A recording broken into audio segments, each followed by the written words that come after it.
تا تاریخ دوره وکړلو، تا خپل یزیدیات وښیلو، زه درته خپل حسینیات ښیم.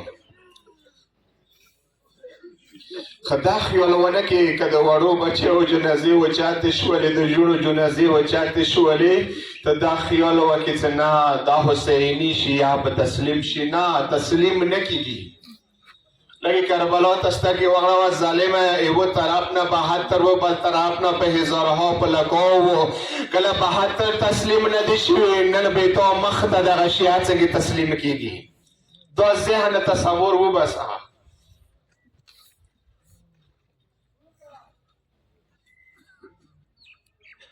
ذهن کې مو کوم د ځوانانو تبتونه ایښي دي چې هغوی جنازې داسې راغللې چې هغوی کې چې ته یو باند سالم نه دی راغلی. خواهان بیا همداسې کوي، خپله زړه ارزو مې همداسې دی چې انسان د اهل بیتو عشق د اهل بیتو محبت کې تیکې تیکې هغوی ته لوړ شي. څومره انسان شجاع وي، څومره انسان بهادر وي، کوم یو انسان چې دشمن ډېر خوف کوي چې کله هغه لاس ته ویرغللو چې هغه ځان دفاع نشي کولی، هغه سره بیا همدومره ظلم یا کوي. د وږیو شهید داسې و ظاهرا لکه هغه یې 12 تکې کړی و.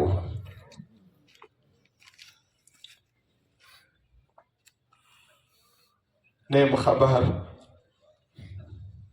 شیعه خو یو داسې قوم دی چې هغه مخ ته که میږی راشي، میږي باندې خپه به کړي، نه که د زړه بېدرده وکړي چې نه میږی دی. درست دی، هغه اواز نشي کولی.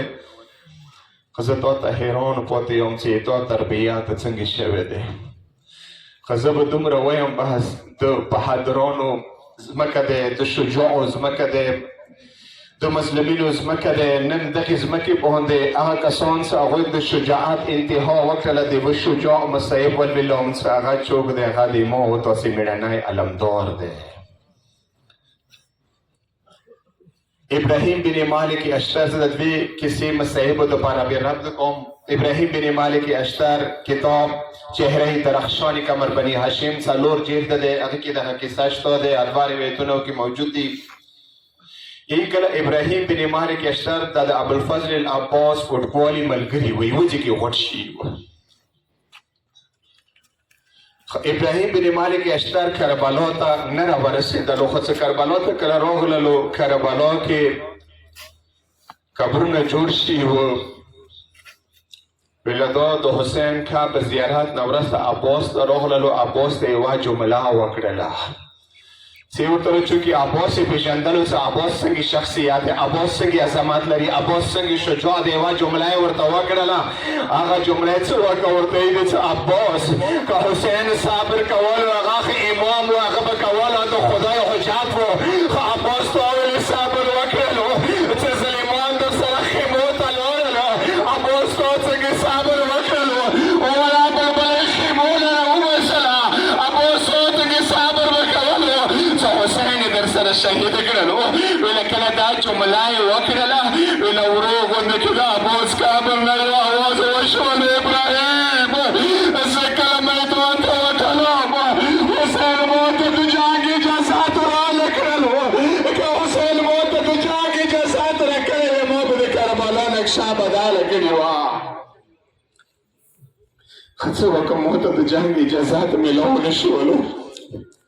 ځکه لږې سترګې وغړوو که نه هغه عباس ته یې که نه کله د عباس ټوکو ټوکو نشان د یزید دربار ته نه وتلو. یې عباس نشان ته یزید ډېرې تعجب سره سترګې غړولې. ویله څنګ ته ورسره شمر ولاړو، لږې سترګې ورته شجاع کا محمود تاسې داسې کسانو پیروکار یو. ویله ډېرې تعجب نه وروسته ته ورته یې ویله شمره دا راته وایه دغه نشان کربلا کې اچا لاس کې و. ویله څرڅنګې پوښتنې کوي، د دې واجې نه پوښتنه کوم، د تعجب سره زه سترګې ورته غړوم. دې واجې نه چې د نشان کې دومره یو ځای سالم نشته دی، نشان دومره ټوکو ټوکو شوی دی، صرف هغه ځای ورکې سالم دی چې هغه لاس کې نیوللی شي. دې نه پاته لګېږي چې دا دومره بوفا شخصیت و چې د آخري وینې قطرې پورې هغه آخري بدن مې تکې تکې شي، خو دا نشان بې ځمکې ته نه وي پرېښلی.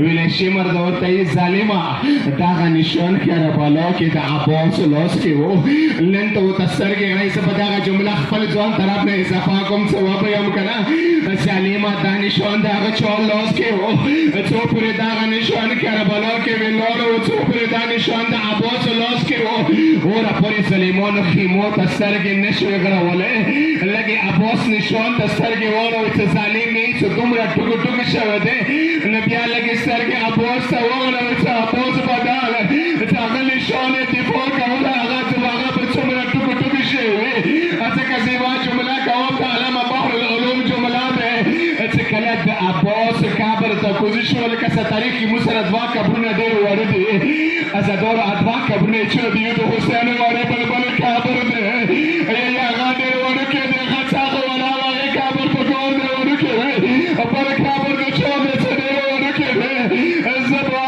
چولا کوم سلام بار علوم د مصر ده یا ای کلمې سیدا عباس کابر ته کوزي شو له جمله وکړه کومه جمله وکړه علامه صاحب اره دا اختیار چې دا عباس کابر ویل څنګه بوته لکه ویل مو تاسو له دې چې عباس ولې خدي علوه تاسو یې کنه طریقه لیکل دي چې عباس کله اوس باندې سپورټ ولې دا څنګه نه په اوس خو به ته ورسېدل مګر دا کابر خدي ورکړه ویل کله دا جمله وکړه بار العلوم د عباس کې عباس کابر مته والے باندې ساره ولګول تیز تیز وشوړل اغلا باندې ولا مزه د څورته مولانا صاحب مو غلطه جمله وکړل نه ویل تاسو بیا څنګه دي کابر تمره ورکړه وخت شبح له خپل څوک کې مصايب کوي څه تاسو نه موافق ولم ازادارا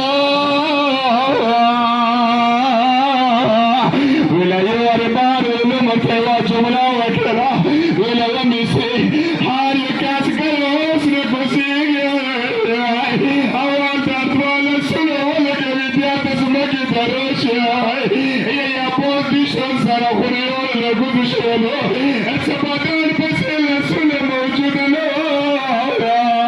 اسدور رغنا بعد بیا څورته ویل کسه کنه هر یو کس کله ځونه دی فوق یې هغه پسې بدل سي لسونه ویل کله سليمان سترګې وره ته عباس پسې لسونه نشته دي څه ځونه دی فوق یې سليمان چوري بیا درجه بشولا کسه چې عباس کا په دومره ویلې ورکړه ویل دی وجنا کله حسین راول له غور د عباس له ساو چاته ویل د عباس له د قرآن په نو غوږ کې پارا پارا لالا د عباس له وچتاول له څنګه لسونه قربان کړی و څنګه مرغله